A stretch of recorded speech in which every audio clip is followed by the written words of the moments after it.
Hi, I'm Bill Arnold. Thank you for listening to this podcast. There are many more podcasts available at myfaithradio.com. Your support makes this possible. Thank you.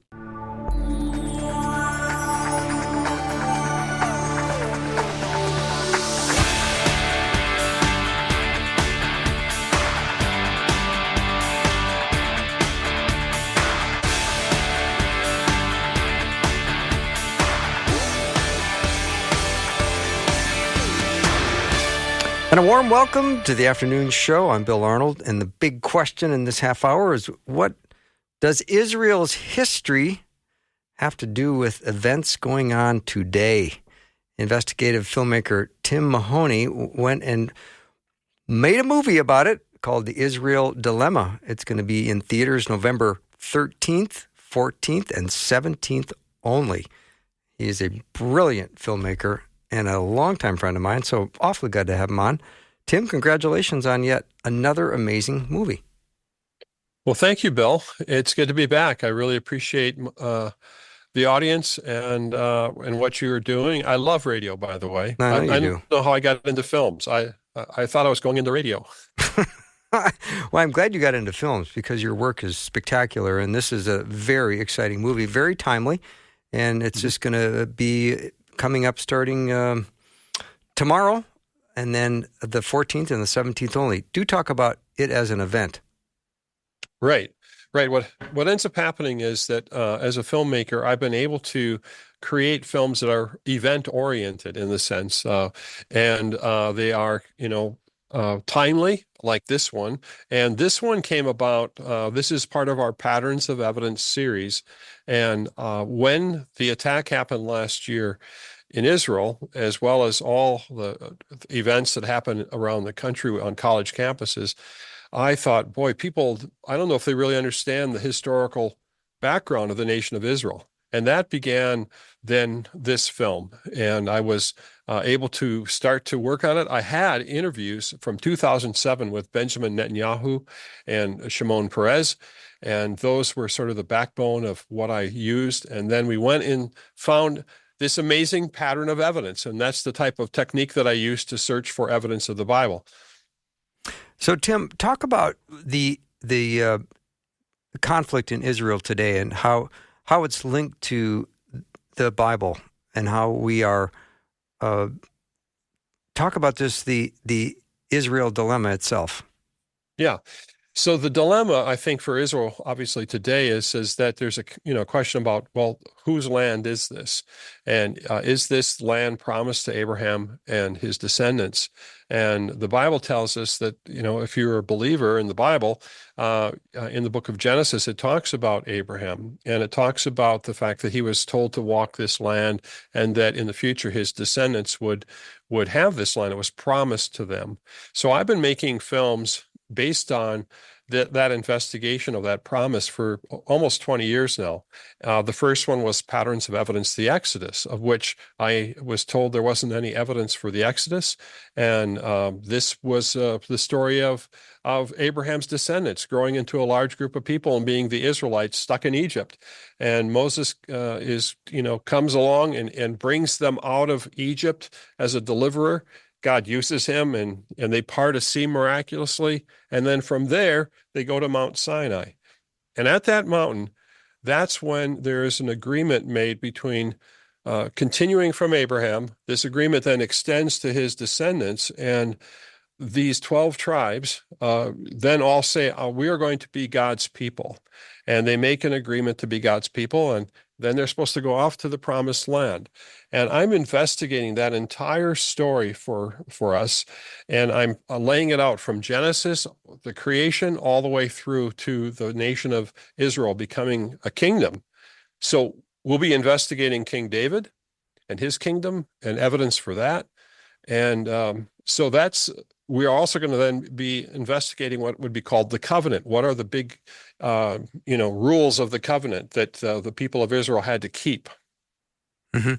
Tim Mahoney is my guest. His movie is called The Israel Dilemma. It's going to be in theaters November 13th, the 14th, and the 17th only. So, Tim, let's talk a little bit about, I'm sure you go into great depth about Israel's suffering and how they have a chosen status. So I'd love for you to talk about that. Right. Well, in this particular investigation, as if anyone's seen my other ones, what we do is we look for a pattern. And in this particular one, I found 5 steps that the Bible was declaring would happen. One of them was that Moses writes this down. He says that there's going to be a kingdom, and we search for this evidence of a kingdom. And then it says that, but if you have a kingdom, you need to obey God. And so there's blessings if you obey God, but there are curses if you disobey God. And so this, and Moses says, by the way, you're going to be disobeying God and you're not going to listen. And here's what's going to happen. He says that kingdom will be destroyed. And after that, you will be scattered and you will be persecuted. And then in the future, you will be returned to the land. So, Bill, what we are doing then is we're looking at this history of this nation, and we find this amazing pattern of evidence where people of this nation, on inscriptions, both in Israel as well as in other nations like Assyria and Babylon, are telling the story of this pattern where you're going to see that the kingdom is destroyed, you're going to see that the people are scattered, and you're going to see evidence of their persecution.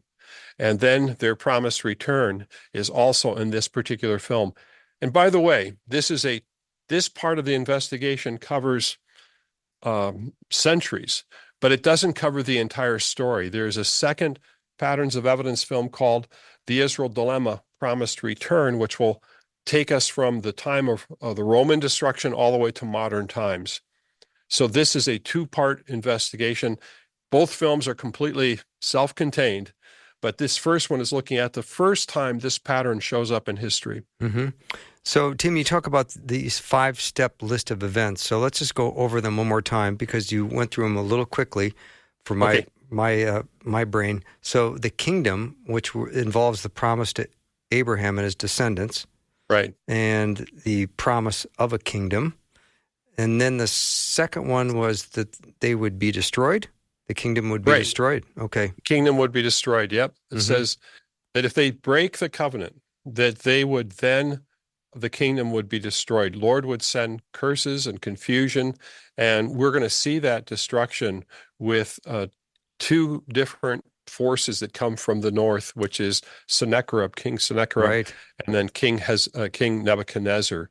And we're going to show you how this, the kingdom of Judah fell to the Babylonians and how the kingdom of Israel fell. So we're going to show evidence of all that. And then we will learn and see how they were scattered. Exactly. Okay. Yes, and it says, there's multiple verses. So what's interesting about this, Bill, is that these are prophecies that are given. And what we're going to show you is that earlier on in the history of Israel, the prophets are giving prophetic warnings. And then we're seeing that the record of not only Israel, but the record of the surrounding nations are actually documenting the fulfillment of those prophecies. So I'm looking at the Deuteronomy verse, chapter 4, that says, "And the Lord will scatter you among the peoples, and you will be left few in number among the nations where the Lord will drive you." So yeah, all right. So they're scattered, and then here comes the persecution. Right. Right. And then Deuteronomy again in chapter 28, it says, "And you shall become a whore, a proverb, a byword among all peoples where the Lord will lead you away." And this will occur because the people of Israel have sinned against the Lord their God. Yet the Lord warned Israel and Judah by every prophet and every seer, saying, "Turn from your evil ways and keep my commandments and my statutes in accordance to all the law I commanded your fathers." And that's found in 2 Kings 17, 7 and 13 and 14 verses. So I'm looking at the scriptures, and then we're going to show you the actual archaeology and the inscriptions, and we're going to show you the archaeological sites where these events happened. So Moses predicted that they would be persecuted, and you will be covering this in your film as well, which I'm sure will be absolutely fascinating. So let's keep moving on, just because my brain's trying to hold us all in. And the movie will also talk about its return, if I have that right. That's correct. Okay. Yeah, that's correct. The return to the Promised Land. Yes, and there are verses that we're looking at there. In fact, there's many different verses that talk about this, but one of them I'll just read. It says, "Yet for all that, when they are in the land of their enemies, I will not spurn them, neither will I abhor them, so as to destroy them utterly and break my covenant with them. For I am the Lord their God." And so what it's telling us is that the Lord is saying in Deuteronomy 30, verse 3, it says, "The Lord your God will restore your fortunes and have mercy on you, and he will gather you again from all the peoples where the Lord your God has scattered you." So we find this promised return. Now, Bill, what's interesting and for the audience is that this is a supernatural, I believe, law that has happened. When we look at the Bible, these events have not only happened once, but they've happened twice, exactly the way it was prophesied. So when we talk about this film being ancient prophecies, what we're seeing is we're seeing prophecy repeating itself because I believe that it's a law for the Jewish people. Mm-hmm. Filmmaker Tim Mahoney is my guest. His brand new movie coming out starting tomorrow is The Israel Dilemma. You can learn more about it at patternsofelvidence.com. You've got a couple of trailers there, and you've got an excerpt from your interview with Peres as well. Shimon Peres, is that correct? Well, we've got a lot on there. Yes, they're constantly updating new information. We've got a new trailer that's what people are saying about it. We just had a showing for a small group, and we've got testimonies now. By the way, Anne Graham Lotz gave me a fantastic testimony. She's the daughter of Billy Graham, and she had helped me with my first film, The Exodus, being on a panel discussion for our showing back in 2015. And Anne Graham, really loved the film and is gotten behind it to endorse it. Yeah, congratulations, Tim. Tell me how this was shot. Tell me how many months it took.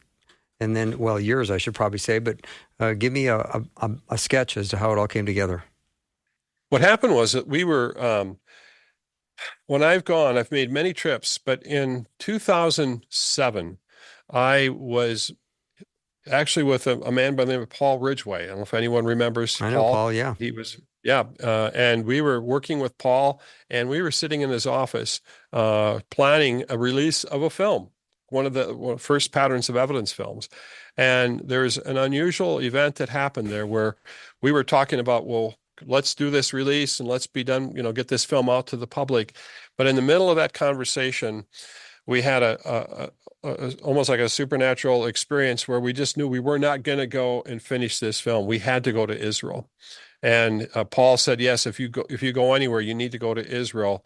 And another gentleman said that.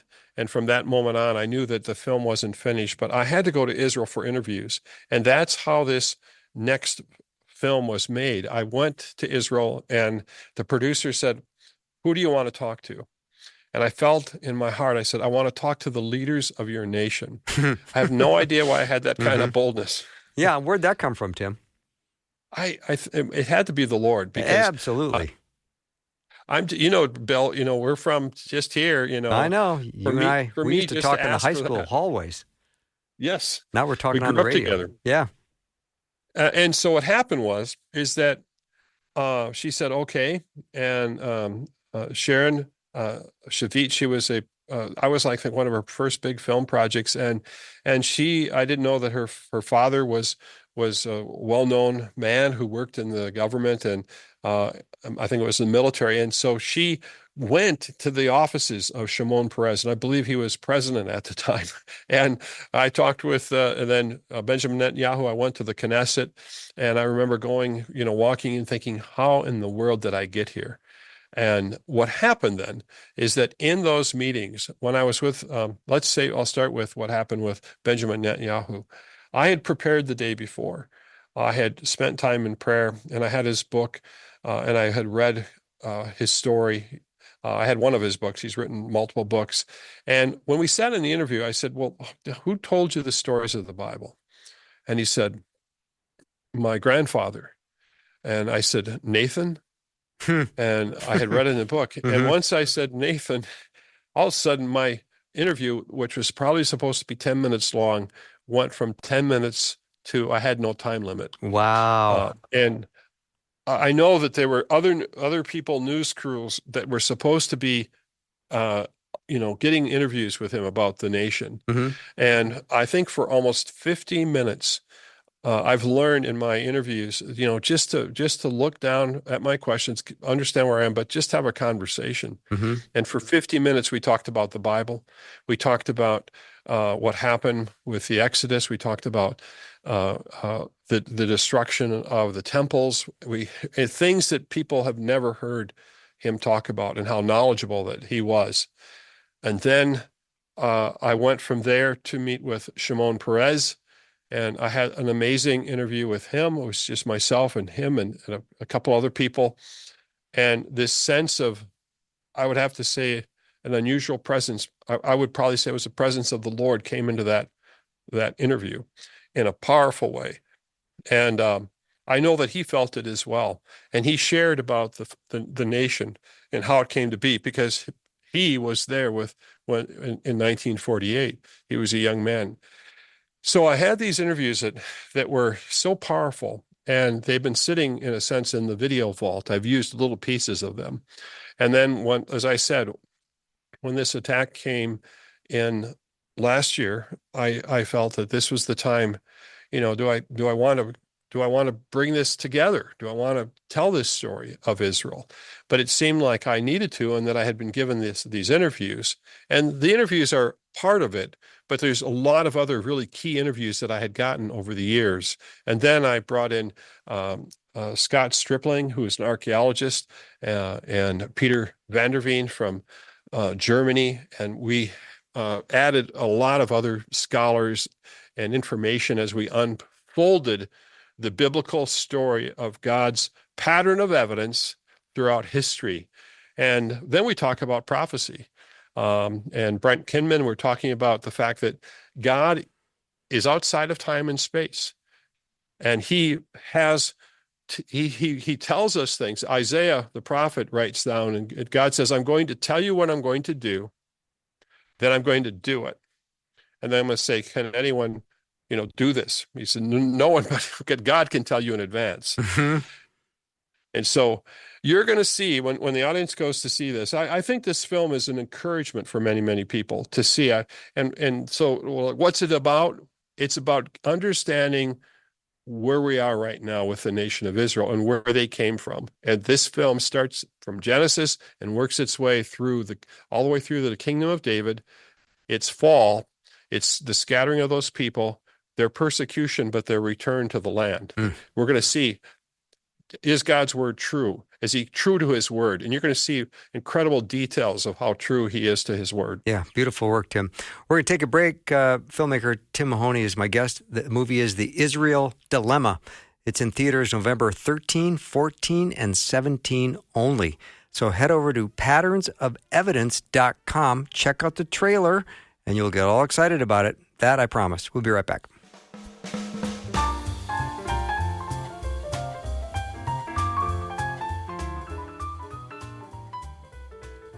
Well, hopefully I have good ideas every now and then. And here's one. You can download the new and improved Faith Radio app. It's free. And while you're there, you can enter our app exclusive giveaway for a $500 Visa gift card. Download the Faith Radio app today and enter the giveaway for your opportunity to win. My guest is filmmaker Tim Mahoney. He set out to investigate the ancient Israel's ancient historical roots in the land, and parts of which are doubted by scholars, but we know better, don't we?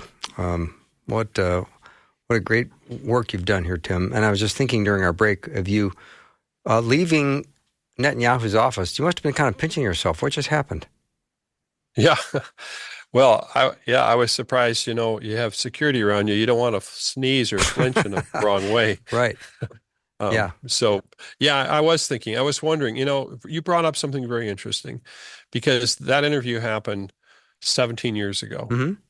And I think that there are times in the Bible when certain, you hear that something happens to someone, and like with Mary, she pondered it in her heart. Right.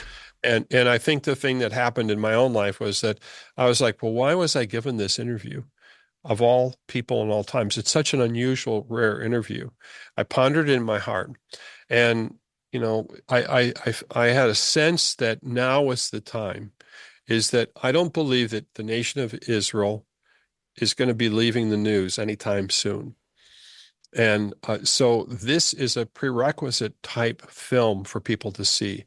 If you believe in the Bible, from all the scholars that I've shown this film to, all of them are saying, and I think that no one has ever put this type of comprehensive film together, which helps you to understand the Bible, the timeline, and where the nation of Israel came from a biblical point of view, an archaeological point of view, and from a prophetic point of view.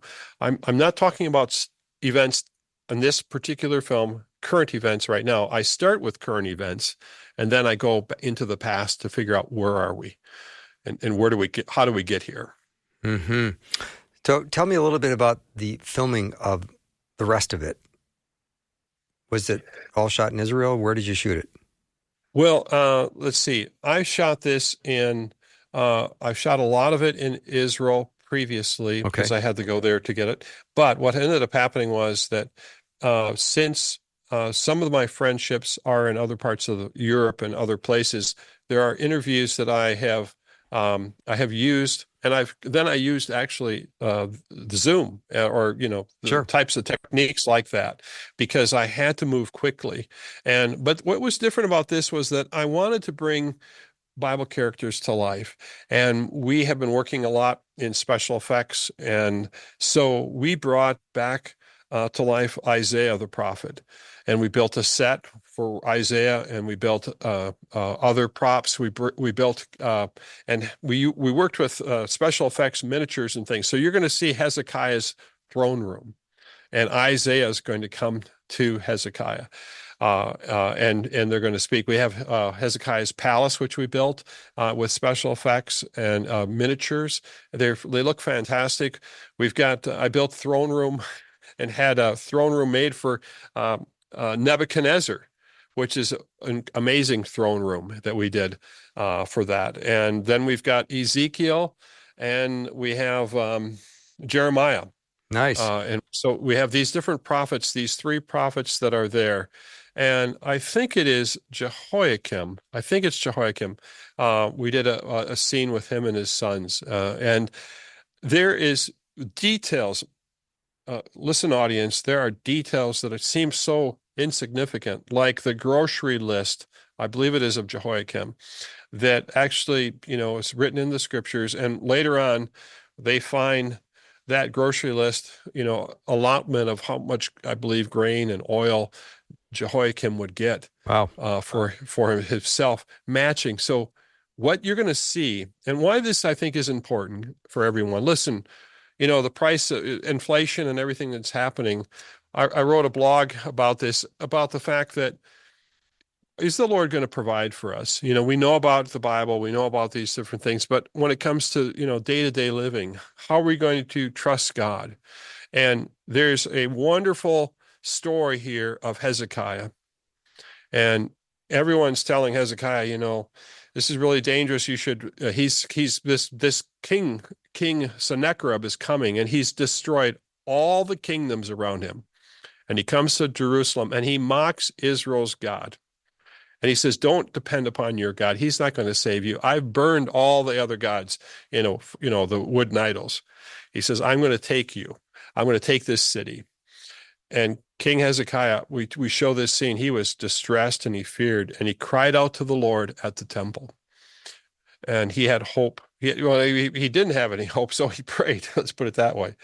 So that's the thing I feel about that is for people who might be discouraged that are dealing with something, come and see this movie as well as a way of being encouraged and seeing what God has done for Hezekiah, and look at all the evidence of it. Yeah. I want you to get into the theater November 13, 14, or 17 to see this. But Tim, if somebody's schedule does not allow it, will it be available online at some point? At some point, they always are. That's correct. Okay. But the reason why it's helpful to be in theater is because we're making a statement. We're making a statement. Look at all the kinds of films that are out right now, and so we need support. That's why we're on the radio with you and a lot of others. We're trying to talk and say, vote for the Bible. We Amen. just voted for a president. Yep. Vote for the Bible and we're in about 500 theaters around the nation. Make that vote and bring someone who you could that doesn't know about the Bible, and Yeah. you could have a great conversation. All right, Tim. Thank you. Congratulations. I'll be praying for you. Thank you. You bet. Patternsofevidence.com. Yep. Patternsofevidence.com. It's in theaters November 13, 14, and 17. But go to patternsofevidence.com. Check out the trailer. We'll take a short break and be right back with Richard Bahr.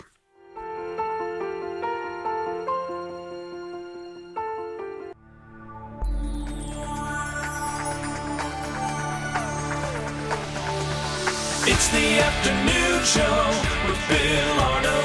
Prime time, drive time. Let's get it started. Jump in your car. What's for dinner? It's the afternoon show with Bill Arnold.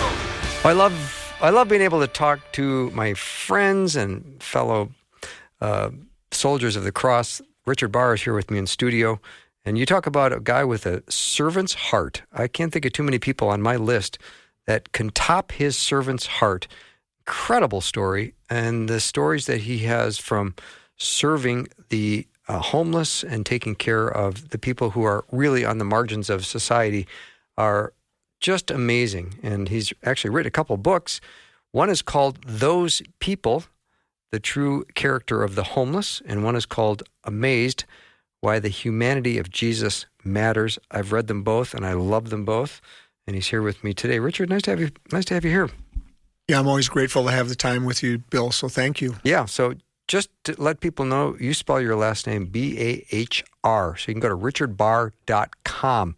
So you've been serving the homeless and caring for the needs of the least for, 20 years now? I think almost. I think it's like 17. Yeah, well, it's pretty close to 20. I've been losing track, but yeah, it's like 17. Yeah. Yeah. So just remind everyone listening, because we have new stations and our audience is growing, about how your idea was birthed a long time ago and how you've got teams now that serve the homeless breakfast 5 days a week. Or is it 7 days a week? Yeah, so the amazing thing is it actually wasn't my idea, but it was inspired. So my friend Dave, who will not allow me to say his last name, That's because fine. he gives the Holy Spirit credit, Of course. really, for providing the inspiration. But my friend Dave and I were in a Bible study together. He started serving a simple breakfast out of the back of his van in front of a homeless shelter in the city that we lived in. And we were in the study one day, and Dave shared that he was doing this, and we said, how often are you doing that? And he said, every day. And we're like, dude, wow, you need help with that. So there were several of us in that moment that agreed to step up and step in and take days and so forth. And I hadn't been doing that terribly long before God really broke my heart over people that struggled, that people were living in severe poverty and homelessness. I mean, right within 20 minutes of where I lived. It was just remarkable. And that was really what started things for me to get involved with the homeless ministry. So talk about how serving is so transformative, because it's one thing when I think of you and what you do, and it's transforming you as much as anybody. Oh, indeed. Yeah. And I've really had the benefit of watching how it's transformed many of our volunteers as well, and really developed their faith. So the beauty of the whole thing is just kind of sitting back and watching things change, and watching not only the clients and the guests and people that we serve in the various ministries that we have, but really watching the impact that it has in the lives of people. I think of one fellow, Todd. I won't say his last name, Todd. Hi, Todd, if you're listening. But he and I are childhood friends, and so he decided to serve in the breakfast ministry. And he started coming to that, and same thing, God broke his heart over that. And so he really, really devoted himself to serving in that. As it turned out, he had an unrevealed addiction issue that really kind of came to light. And as a result of God working on his heart in that, decided to get clean, join a recovery program, committed his life to Christ. And I don't know if those things would have happened without that transformative experience of really serving the least of these. So talk about what a typical day of service would look like with this breakfast ministry. Yeah, so that's just one of the things that I'm involved in. Oh, I know that. But so we'll talk about that. So please. Yeah, so that's 2.4 Ministries, and it was named by our founder, Dave. And it really stands for tithing of your time. So if you gave 10% of your day back, it would be about 2.4 hours. So that's really where the name comes from. So we've got about 48 volunteers divided into 7 different teams that serve each 1 day per week. So I will be there, I think I'll be there Friday and Saturday this week. So I bounce around in the different days. But the team will show up at 4:30 in the morning, and they'll cook and prep for an hour, and they'll serve our guests for an hour. It'll take about 20 minutes to clean up, and that's about 2.4 hours, and then go on with their day. Love it. I love that you refer to them as our guests. Oh, they are our guests. Yeah. I know they are, but you treat them with such dignity and respect, Richard. And so this isn't just me saying this. This is people saying this to me, that I've heard people say, like, this is one of the only places that people ask how I want it. When they're ordering their breakfast. It's a simple breakfast. There's only a few choices. Yeah. But we give them choices. And so many times we devalue and kind of dehumanize people and objectify them by just saying, hey, you're homeless. Here's some food. Take it or leave it. Yeah. Right. Yeah. And so we actually add, how many scoops of sugar do you want? And do you want butter? And blah, blah, blah, blah, blah. So we actually, we treat them like guests. So talk about some of the people that you've encountered that have become not only people that you've stayed in touch with, but people that have been invited to your personal home for Thanksgiving dinner. Oh, yeah. Lots of them. You're a little nutty, Richard. Sorry. So, and I mean that in a good way. Yeah. Yeah. But if there's a guy on the street corner with a sign, he could technically end up at your table at your home on Thanksgiving. At some point. At some point, yes. Yes. So just to be clear, I'm not driving around with a van looking to pick up people flying signs to take them to my house. Yeah. I do have a wife, and at one time I had kids in the home. But yeah. I do develop friendships with those people, right? Right. And through those friendships, what do friends do is they share meals together, they spend time together, and so coffee shops. And I'm meeting with a guy this week, actually, on Saturday, that has a manuscript that he's written. He wants to publish a book. And he spent about a third of his life incarcerated, and I've known him for a number of years. I won't say his name in case he's listening, but I've read the manuscript, and I told him ahead of time, there's only 2 ways that people will buy out autobiographies, is that if it's already somebody that's famous and they write it, or if it's remarkable. Yeah. And he said, well, I think it's remarkable. He might be right. I read it, and I'm like, this is pretty good. Yeah. This is pretty good. So people love a good story. So we're having coffee on Saturday to try to figure out some next steps. I don't know if I can help him, but I'll do what I can. You've also, I know you spent part of your year in Florida, and you're starting to do some similar kind of serving down there as well. Tell me about that. Yeah, so I'm from the Twin Cities of Minneapolis and St. Paul, so that's where our main operation is based out of. But I guess as you get older, people tend to go south during the winter, and so my wife and I have committed to doing that. So I've got my dad spends the winter down there, so it's a real blessing for us to be able to spend time. We're 2 blocks away from him, so we're able to spend time with my dad down there, which has been important to, I think, both of us. But the homeless situation there is different in terms of the way it's handled. There's not as much shelter that's provided. There's more kind of like re-equipping centers. And so my wife Carla and I work out of one of those re-equipping centers every Saturday morning out of the back of a church. And it's different than here, where many of the people are really truly unhoused. They're staying outside, they're staying in campsites, cars, maybe squatting on vacant properties. It's a different thing. So we provide a meal, but we also provide canned goods and necessary supplies, some clothing items, things like that, over a 2-hour period of time each week. Richard, why get messy? Why get messy? Why get messy? Yeah. So define messy. Well, people with very difficult, challenging lives. There's probably a lot of addiction attached to it. there is homelessness, and yet you're stepping into their pain. You're stepping into their dysfunction. And I'm saying this all in a very positive way. Yeah, I'm taking it that way. Oh, good. Yeah. Yeah. What's the why behind it? Well, I was messy. I mean, it's funny where, I think about Jonathan Edwards, the famous 18th century preacher. And he had this famous sermon where he talked about, that God has designated the poor as the recipients of the good gifts that we wish to give to him. I mean, God's like the super rich uncle that you can't give anything to for Christmas. It's like, what do we get him? What do we get Uncle Bill? Oh, Right. He's got everything already. Yeah. So he's designated the poor as the recipient of those good gifts. And I've thought an awful lot about that. And, I'm poor as well. I mean, I struggle with self-centeredness. I struggle with anger. I struggle with worrying too much about what people think.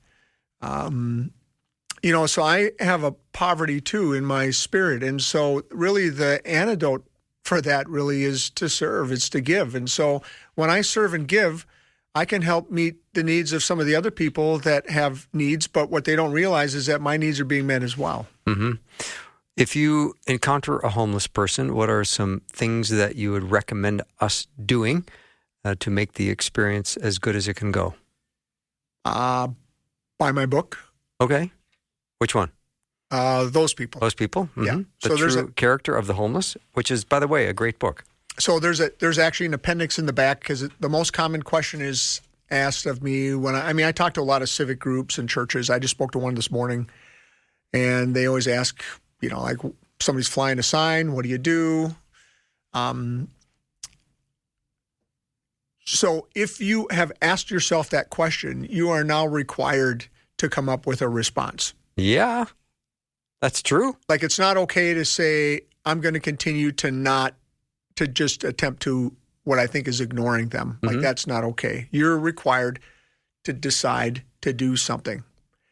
And I don't know that I can script that for anybody else necessarily. I have a lot of, there's a number of women maybe particularly that might say, I'm just not comfortable rolling my window down and having a guy approach me and I get it. So then, okay, if you're in a spot where you run, same corner every day, driving to work, somebody's flying a sign, come up with some sort of other creative way that you can give, but doesn't expose yourself in a situation where you feel unsafe.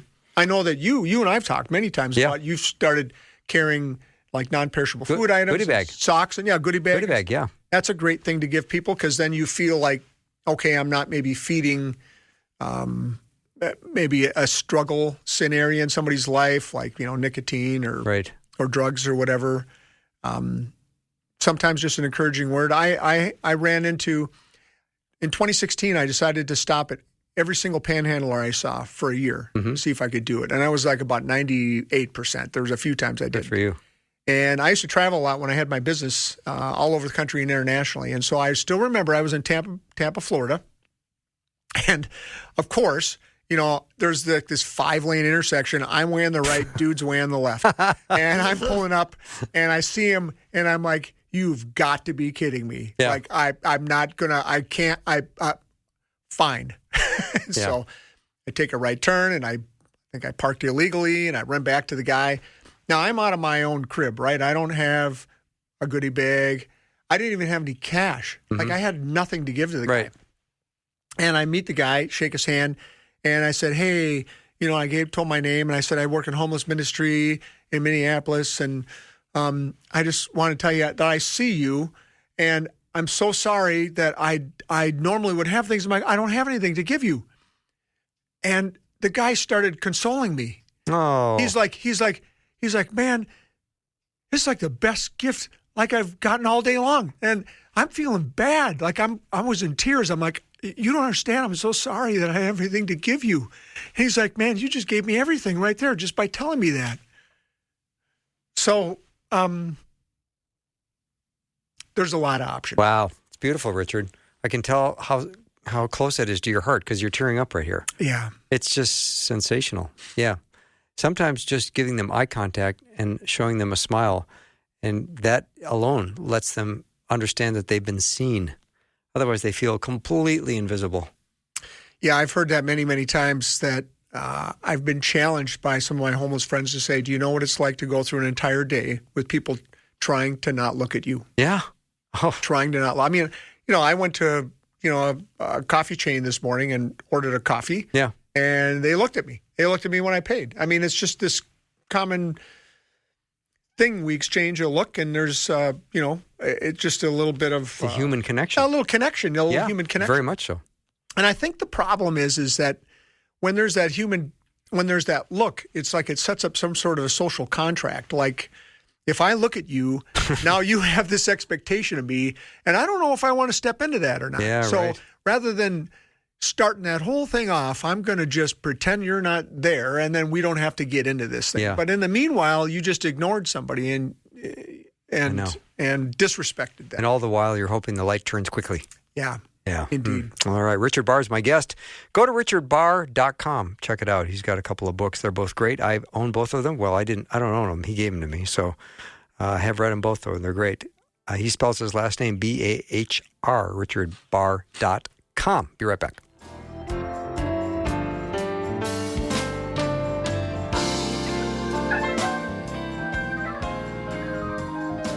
Emmanuel, God with us. And he's with you, of course. Christmas is that reminder that he is with you. Author Max Lucado's Advent devotional, In the Manger, reminds us that you are never alone because God sent his son Jesus to be with you. Enter to win your copy of In the Manger by Max Lucado at myfaithradio.com.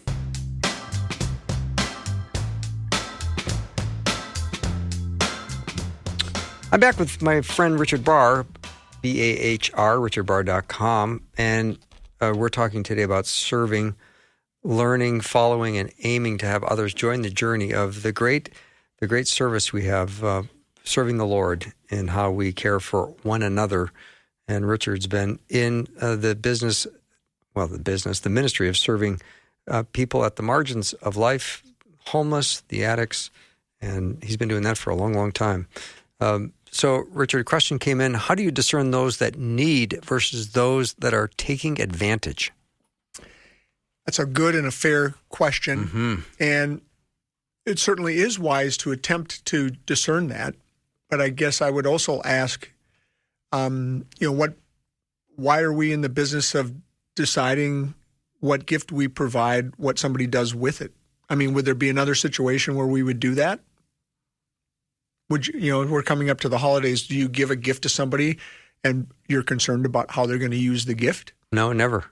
Or you just provide the gift? You provide the gift. It's really their business about how they're going to use it, right? Now, that being said, we shouldn't provide a slippery slope for somebody. And that's why oftentimes people are more comfortable with the gift cards, goodie bags, things like that. And again, I think that's a personal decision. If you, back to the point, that if you are seeing homeless people and you've asked yourself this question, what should I do, but I don't feel comfortable doing anything, you're now responsible to do something.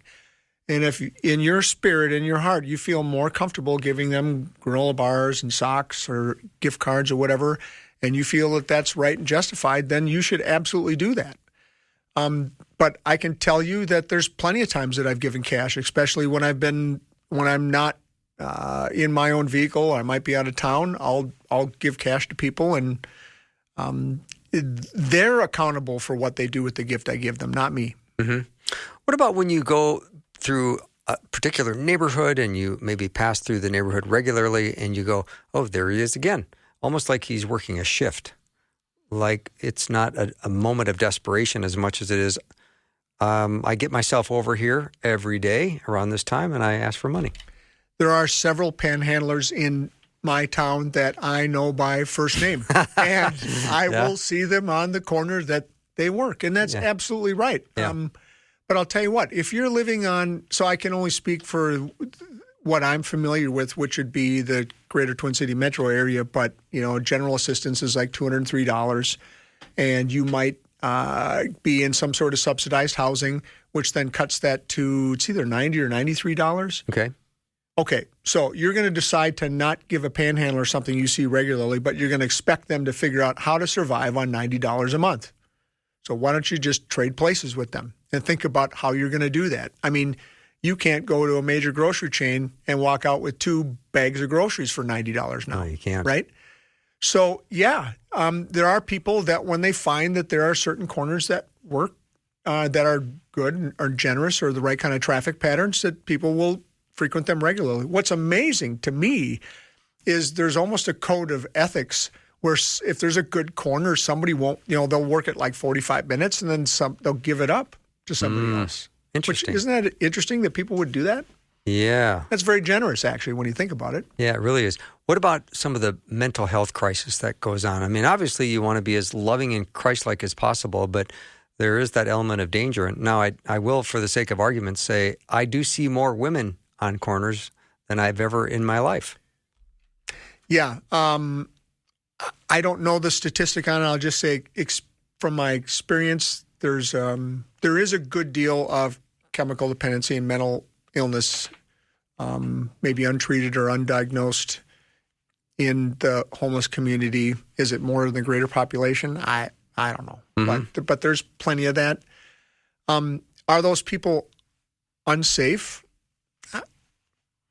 I don't know. There's probably plenty that aren't chemically dependent and have good mental health. They're probably a lot more dangerous. I don't know that makes somebody particularly dangerous, but again, I wouldn't urge anybody to put themselves in situations where they aren't comfortable. I mean, I've been doing this for a long, long time, and I feel like, and I still don't normally put myself in some slippery, kind of dangerous situations, so. But I know from doing a lot of prison ministry that there are men that I've spoken to in prison that said, I can't believe I ended up here. I can't believe I got here. It was a series of small choices I made that were wrong, bad decisions, and here I am. And I think, well, that's the same formula for people who are homeless. Yeah, it's funny you mention that because there was a fellow who was homeless and committed a felony, and it was a moment of bad judgment on his part, and it ended up hurting a couple of people physically significantly. And so he spent 10 and a half years in prison. So I wrote to him. I wrote, hundreds and hundreds of letters over the 10 and a half years. And he was discharged this last, I think April 28th, I think he was discharged. So where did he go? They drop him off, give him a bus token, whatever. Mm-hmm. Homeless shelter. I mean, he's back. So he's back where it began. He's back in a homeless shelter. And so, praise God, he was able to navigate the system and actually be able to get, he had Social Security disability income because he's a disabled person, and was able to get that reinstated and was able to get housed. So he's now housed. But, that was 10 and a half years. And again, it was, I'm sure he wasn't a guy who necessarily was a squeaky clean record, but he hadn't done anything like that before. And I mean, he made a bad choice, and then he panicked, and then he made it worse. Yeah. And then he's, 10 and a half years in prison. Mm-hmm. Yeah. For God's been so good to me. I've never had to sleep once outside, as a result of being homeless. Not once. Yeah. And I met people that I said, well, where do you live? And they say, well, I have nowhere to live. I'm homeless. And I think it's going to get cold tonight. Where are you going to sleep? Yeah, there's a particular corner in the city where I work that there was an older lady, 83 years old. I'll just say her name was E. And she was outside now. I think her brother picked her up, but she was outside this entire season. Slept outside. I mean, she's like my mom's age. She reminded me of my mother. Wow. And she had some incontinence issues and things like that, so shelters wouldn't take her. Yeah. So she was sleeping on a cardboard sheet on a corner all summer long. So I would continue to stop and visit with her, and people thought she was kind of crotchety, but she loved me. Yeah. Richard, so nice to have you here. Thank you for coming in. Thank you for your encouragement to all of us to be serving and helping others. Thank you. Thanks for having me. Yeah. RichardBahr.com, B-A-H-R. That's our show for the day. Thank you for spending time with me. I've loved being with you. Look forward to seeing you tomorrow. Have a great evening.